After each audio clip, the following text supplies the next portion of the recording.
Hello, friends. Welcome to another podcast of the Regen Life podcast, formerly known as the Outside Podcast. We're happy to have Steve Groff again with us today to continue the conversation about hemp and its place in the world and industry. In our previous episode, we talked about kind of the global aspect and the infrastructure part of it and what needs to happen for hemp to become a viable product. Today, I'd like to talk about the benefits to farmers and to regenerative agriculture specifically. What are the benefits of hemp in that process? So, Steve, welcome again to the program. Happy to have you here as always. All right, Wayne, pleasure to be here.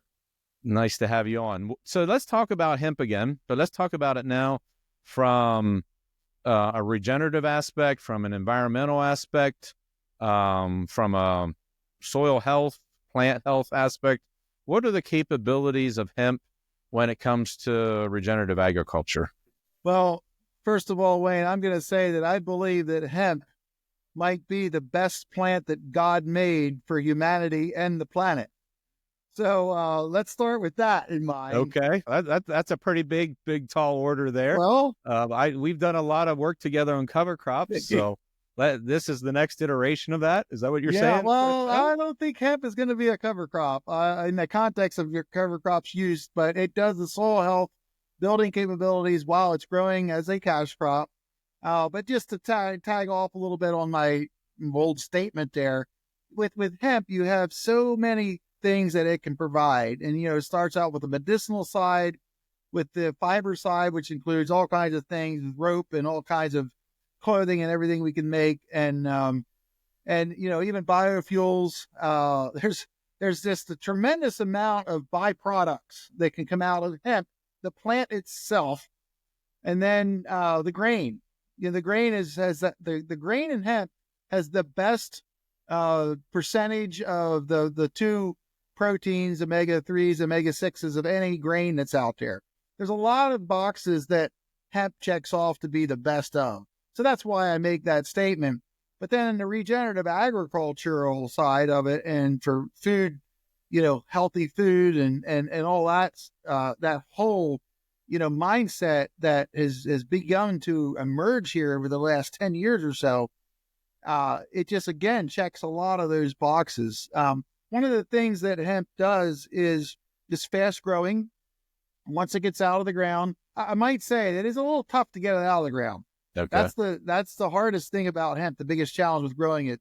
But once it gets to be 6 inches tall, it just goes to town. And I don't know if that's why it has a little nickname about being a weed or not, but hemp grows like a weed. If you want to say it grows fast, how fast does it? Like, what's a typical life cycle? We've seen 2 inches a day. Wow. Sometimes. It's so it's kind of up there in the bamboo family type thing.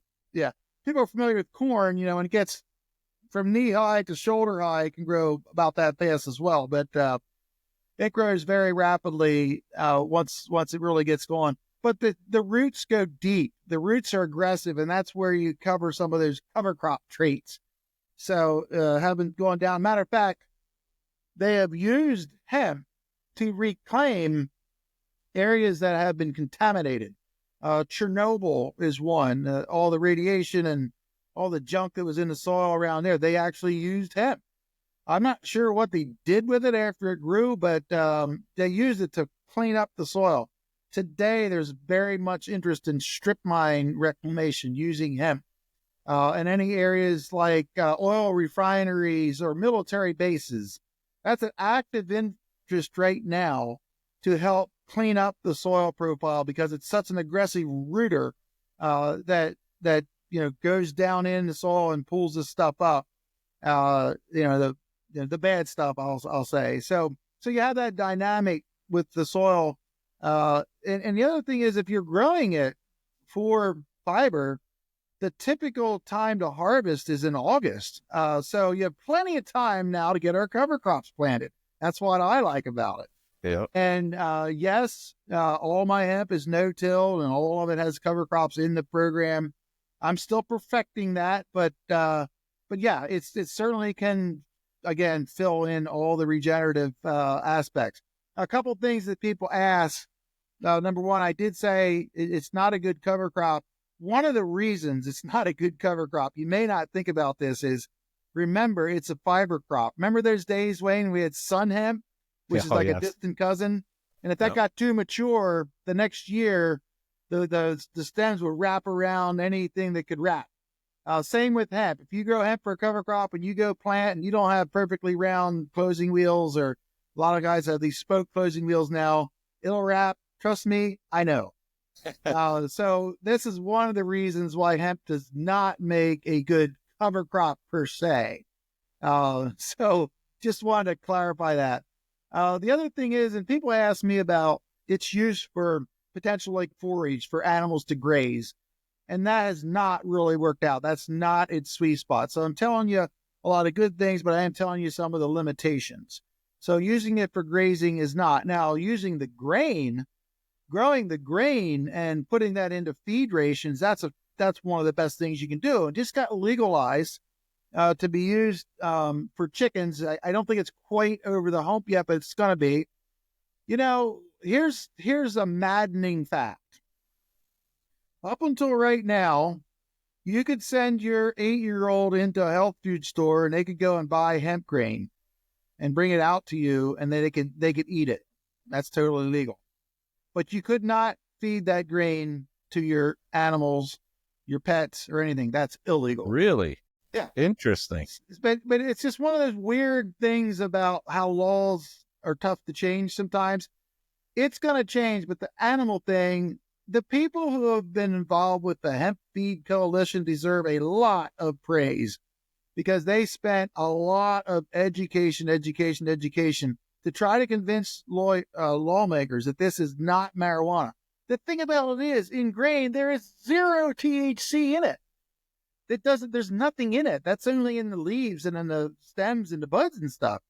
But, maybe that seed could scrape along in the combine and pick up a little THC as it flows through the combine, through the leaves and stuff. That was an argument. So they do all these tests and everything to basically say, you know what, there's just no THC there. You don't have to worry about it. So finally, they passed the major hurdles for chicken feed. Now, we think the dominoes are going to fall quickly for other feeds. But, you know, what's interesting, Wayne, is this was all legal 80 years ago. There's no issue. Everybody fed a little hemp to their chickens and stuff. It was no problem. There was no problem at the time. Interesting. So again, these are some of the things that, you know, again, in the regenerative topic here, using hemp as part of the ration for your animals is a wonderful thing.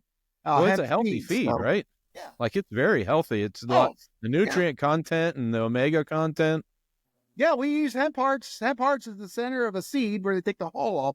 The hull can be a little bitter, so they have these little machines that take it off. And actually, the hemp hulls, or the hemp hearts, they call it, the center part, is very good. I mean, it's like a nutty flavor. It'd be like chopped up nuts or something. We put it on our salads. We put it on anything. Our hemp hearts is on our kitchen table. And we put it on almost every meal. We sprinkle some on because it's just flat out good for you. So why not? Plus, I want to support the industry. Well, we all know the thing that healthy soil makes healthy people and healthy animals. So let's talk about it from the agricultural side a little bit. How do you do it from a crop rotation? Like, is it like tobacco where it depletes the soil, or like cotton, or is it actually build the soil? How does that whole crop rotation, soil, how is it soil affected by growing hemp? So I have to say a few scenarios because it does differ on how it affects the soil. If you grow a fiber crop, they typically like to harvest that soon after it starts to bud, before the flowers come out. That's typically the time, although it's done almost any time. And you take that off the field. You take it off the field like corn silage. What's interesting about corn silage is most of the time that corn silage indirectly comes back as manure on those fields 6 months later, whenever. So those fields are like there's fertility comes back. If you take it off with hemp, you are taking nutrients off the field. It does not use as many nutrients though as corn. And I like to use corn because that's what we're mostly familiar with. But if you harvest it and you leave a lot of leaves in the field, some of those nutrients are going to still be there. If you're just harvesting it for grain, you leave almost everything back in the field. And there's, again, variance to what I'm saying here. So it's not known to be hard on the soil. That being said, there's just simple agronomics come to play in here that, you're going to have to manage in such a way, and this is where crop rotation comes in, that you manage it. So it does use nitrogen. It's not like sun hemp that is a legume. It's not a legume. So it does use the fertility. Again, coming back to my previous episode here, when I made the statement, everything I heard about hemp was wrong. I see people out there saying hemp is so good. It doesn't, it's drought resistant. It outcompetes all the weeds. You don't need any fertilizer. That's not true. It's a crop, and yeah, you can maybe grow it in the backyard or a test plot, but you can't grow thousands of acres like that. So it does benefit from irrigation. It does benefit from fertility. As far as the weed control aspect, that's something I'm working on. I am trying to go with 0 inputs. Now the nitrogen part is going to be the hardest. I just saying that just is going to be. I don't know if I'll accomplish that or not. We're working on some things on that, but that's what we're working on. So, but it is not hard on the soil. Now let's compare it with cotton, because now it's fiber for fiber. There is a huge difference between hemp and cotton. And again, I'm not going to spout off statistics. I'm just going to say that it is a fact that hemp uses less water to get the same amount of fiber per acre. That's a fact. Interesting. And I'm going to say also a fact, it does use less inputs. Cotton is highly, highly, highly inputted to make it, functional, to make it profitable for the farmer. And that inputs cuts into profitability. So, cotton has its place. It certainly does. But hemp can supplement it. And I'm of the opinion that we want to blend them together. There's the hybrid concept of blending cotton to make clothing and so forth is a good rationale to use. But as far as growing it, hands down, hemp is going to grow. You'll be able to grow it with less inputs, including water, comparing it to another fiber crop like cotton. So hemp generally is a very appealing, very attractive crop to grow in any farmer's rotation. And by the way, you can grow it in Alaska. I know a guy growing it in Alaska. Interesting. It does well in those northern climates because it takes advantage of those 18 to 20 hour days of sunlight. And it could just probably grow 5 inches a day. I don't know, but it grow a lot. And it can grow in the tropics. That's where, again, you're separating, cotton. Cotton has, it's such a long season that it has to be grown basically, south of the, 35th parallel in U.S. anyway. So yeah. So it is very temperature hardy is what you're saying. Yeah. And even, it's interesting.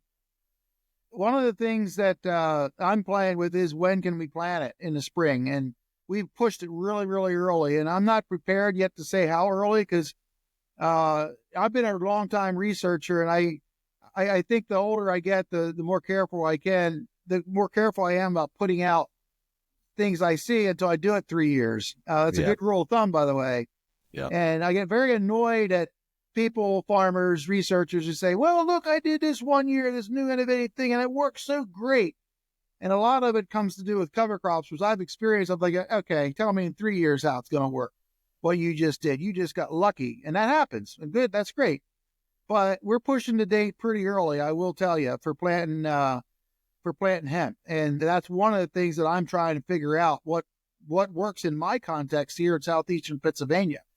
So yeah, it's just a lot of things to work out, but it is cold hardy when it's young. It can take frost. I can tell you, it's not like a tomato. It would be more like, I guess I'll equate it. I know you know this, Wayne, like radishes in the fall. Yeah. When they're young, it takes pretty cold temperatures to kill them. So you can push it pretty early, and the seeds germinate at a cold soil temperature. Really? That's, again, I could put in my book, everything I heard about hemp was wrong. They do grow they grow hemp in Russia. And, I've heard of people planting as soon as the ground thaws out, they're planting hemp.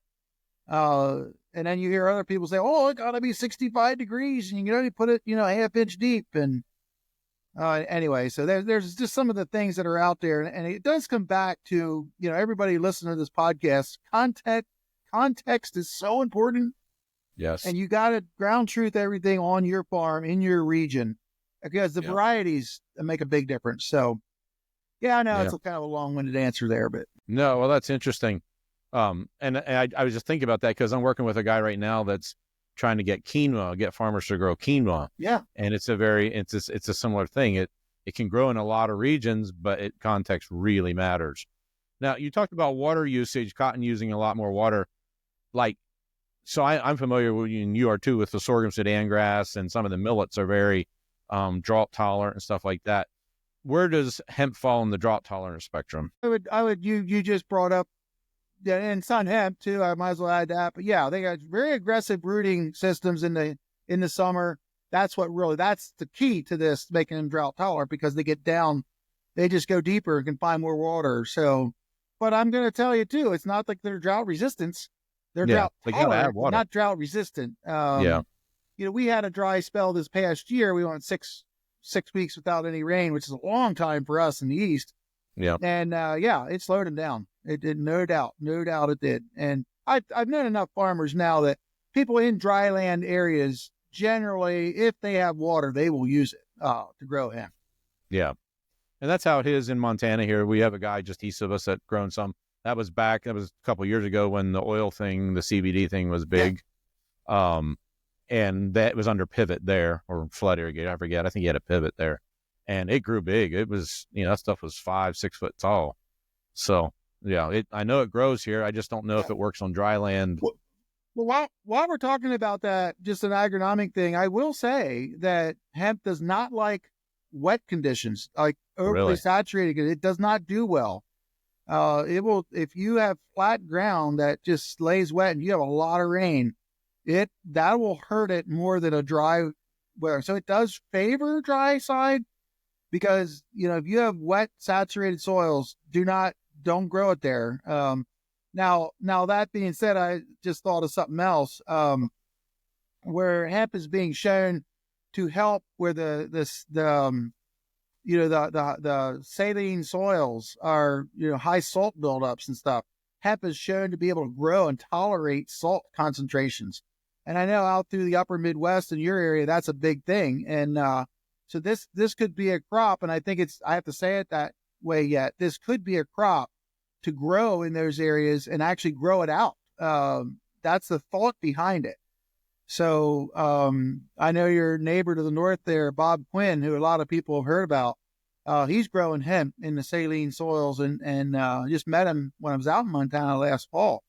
And that was a new thing for me to learn. We don't have that in the East, but that was interesting for me to hear, because I remember my cover crop days, that was a big deal. And I know that barley can tolerate the saline seeps and whatever you call them, but that's another aspect that we could use hemp to help remediate those areas. Yeah, I was up to Bob's farm this fall as well, and he was talking about that. Yeah. That they've planted hemp. They've actually showed me one area where they had planted it in. Now they're going to see what it looks like till next spring, how much did it reduce the saline content and all that kind of stuff. But it grew in it, as I understood, it grew in it. So yeah, that's interesting. So your heavy clays in the Midwest and Iowa and stuff like that would maybe struggle with it more because of all the water retention, or? Well, I'm going to say it this way. It's not quite as tolerant to wet soils as corn, but it's close. So if you have trouble growing corn, don't even try hemp. That would be my advice. Yeah. If you have fields that historically, have trouble growing corn, or your tile lines need to be replaced or whatever, don't try hemp in those fields. That's what I'm trying to say here. Historically wet fields, do not start there, or you could be disappointed. Yep. how does population, seed population per acre and stuff, what does that look like on hemp compared to say corn or something? That's a funny question because in the CBD world, it's 2,000 plants per acre, and hemp, it's 2 million or up to 2 million. Wow. So that's Okay. the extremes. So, we're talking about industrial hemp here, where the range Yeah, is the fiber. Yep. the fiber is 600 to a million seeds per acre. This is a constant debate among those of us in this, and it still needs to be more research. It does depend sometimes on what the end use market wants. So if you're growing, I got a pencil here, I got a Sharpie. If you're growing for fiber, this is what you want. You want a Sharpie size, and so you control that by seed density. If you're growing for hurd, the inside of the plant, I don't have anything to demonstrate here, but 3/4 of an inch round, so you get more interior part. And if that's your primary objective, so there you're going to be planting 400,000, 500,000 seeds per acre, like a grain drill. I mean, it's kind of like wheat. I mean, I hear wheat, 1.2 million, 1.4, whatever. It's kind of like wheat. And those who grow soybeans have known in the past couple of years, there's a trend of lower your seeding rates because soybeans branch out. Hemp doesn't do that. It doesn't branch out. It expands its stalk or its stem. And so you have some people, and this is a little history here, that they're using in China and in Europe, they're using flax processing equipment. Flax is a very thin stalk, has been, again, around as long as hemp, maybe even before hemp. But flax, so they're trying to fit their hemp into their flax machines. They want it like, pen thickness, or they want it very thin, so their machines work, hence a higher population. There's a direct correlation to the plant population and then that's going to be mainly fiber. You won't have much hurd in that. So to answer the question about the seeding rates, that's why even in the context of fiber production, there's a wide disparity depending on the end use. So if you're going down the construction materials route, you probably go a higher density because you want the tougher fiber. You want more fiber, less hurd, unless you're going for insulation, I guess. Again, it depends on the construction because hurd is generally used for insulation. So if you're talking about that component, you'd want to do a lower seeding rate. It's interesting too, where in China, they grow for fiber. They just, a lot of times when I was in these factories, they were collecting the hurd from the processing and they were burning that for heat. They were just burning it. They were burning the hurd just for heat. Because it's, and I've heard them just spreading it back in the fields. They didn't have a use for it because they're very, very focused on fiber. It's the opposite almost in Europe, where they're very much focused on the hurd. Yes, fiber, but it's more of a mix. They save it all. So again, it's not hard to understand when you think about corn. I have to keep bringing this up. How is corn used? Well, you could use it for silage. You could use it for grain corn. And then it's just, what is the end use? And anybody thinking about growing hemp, you have to have your market first. So you know what variety to get. Because right now in Europe, in mature markets, the company you buy from typically, or that you're going to be selling to us, I'm sorry, I should have said that they typically tell you what variety to plant because they have identified that variety to meet their needs. And then they tell you how to grow it. So if you're growing for grain, there's grain varieties of hemp. Yes. If you're growing for hurd, there's hurd varieties. You're growing for fiber, there's fiber varieties. If you're a grain grower, how does that look like? You're probably wanting a short variety. Talk about that. So again, it comes back to corn. You have dual purpose corn hybrids that can go for silage or for grain. But the serious dairy farmer is going to buy a silage corn if that's what he's growing it for. The serious grain farmer is going to buy it for grain. The serious fiber grower is going to get a variety that grows good at a known population seed density that works for that. And then they want a shorter population for their grain because combines can't cut much lower than 6 feet high. The newest combines go up pretty high. But if you have a 12-foot hemp stalk, typically those varieties don't grow as much seed anyway because they've been selected. It just goes counterintuitive. And some people do dual purpose in hemp. I'm of the opinion is let's grow the short, heavily seeded crops for grain for hemp, and let's grow the tall fiber crops. My personal opinion is the European model is to try to do both. So again, it depends on your end result because they have combines that have dual headers. They have actually a customized header that's literally 10 feet high. And then they have another cutter underneath that. That's a typical combine header. And then they have underneath that another like a Kemper type header to cut and just lay the crop down. So they put the seeds in the bin of the combine, cut the bottom and lay it down. And that's how they do it. I don't see that happening here in the U.S. Interesting. So let's say you had a variety that was only like 4, 5, 6 feet tall. Could you harvest the grain from that and still make something out of the fiber in the herd, or is the harvesting of the grain process destroy it? Well, it doesn't destroy it. The answer is maybe if there's enough there. It depends if you have a market for it, but theoretically the answer is yes. Now you do run a little bit down, depends how wide your head is, with the tires going through. So the answer is that's done. It's common. But I would like to see the trend go to shorter grain varieties and yeah, if you could kind of like utilize what's left, great. But now your yield's getting down to, minimal, is it economically viable to capture that? And that's going to depend on markets and, availability and everything. Another component of Regenerative Ag is obviously biomass on your soil and no-till and things like that. How does hemp play in the no-till space? So let's say you had using grain again. Let's say we harvested for grain, and now we have that fiber laying out there. What's the process? What's that look like? How does that work when it comes to breaking down the fiber and so forth? Glad you brought it up because it can be a problem in some subsequent seeding operations. Okay. You're having bale ropes out there that may be 3 or 4 feet long. And if you have any kind of a notch closing wheel or any row cleaners that could get wrapped up, it will. Trust me. Yeah. So that's a consideration. That would be a good reason maybe to take it off, even if you don't make much money on it.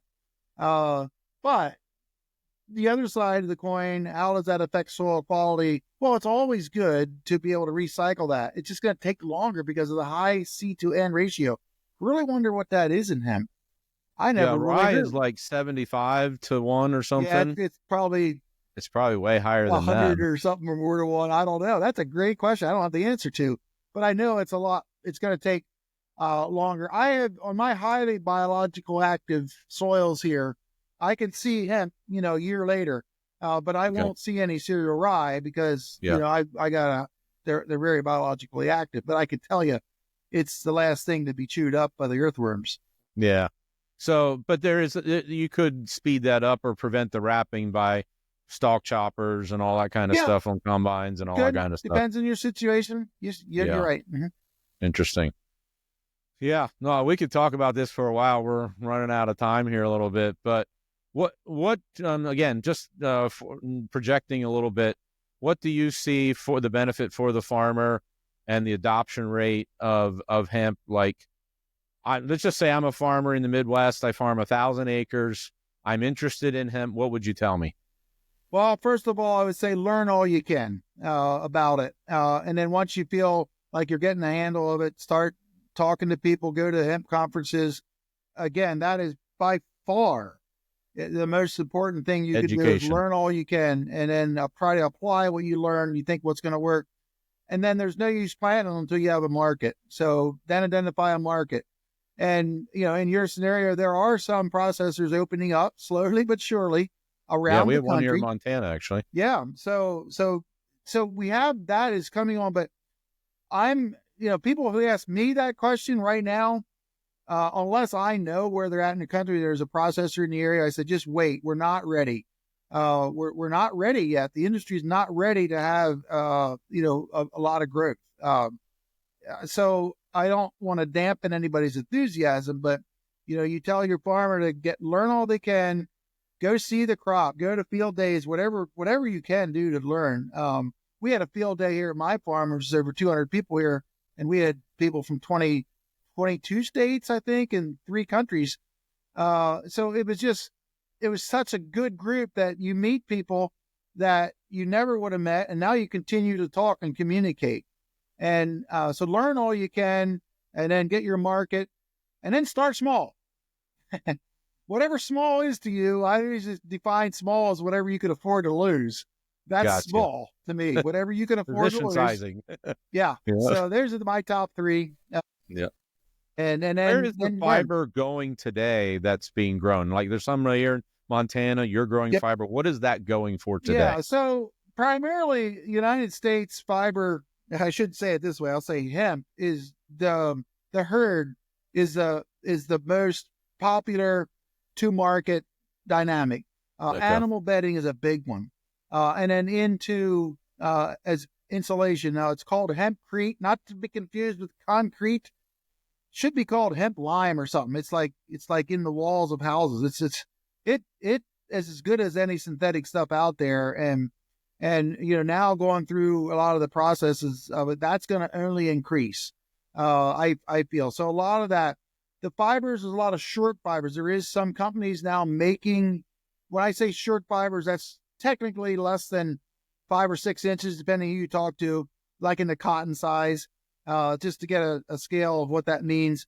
And so in that context, blending it into ceiling tiles, into car parts.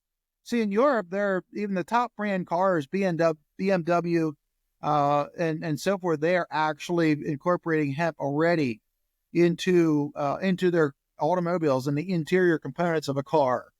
So that's just interesting things to know. But I would have to say the fiber market is not quite as mature in the U.S. And again, that's why I'm interested in China, because they're the experts in fiber. I really think it will develop here in the U.S. I've been in contact with, even in Europe, they're interested in long fiber, again, over 6 inches long. And there's a few places here in the U.S. that really they have been getting and importing a fiber from other countries, and they would be happy if we'd grow it here. So interesting. Yeah. Wow, fascinating topic. Thank you very much for taking the time to talk about it. I really appreciate it. You're welcome, Wayne. Yep. Well, folks, that wraps up another episode of Regen Life Podcast. Thanks again, Steve. And we'll be back in touch with you guys soon. Have a good one. Thank you.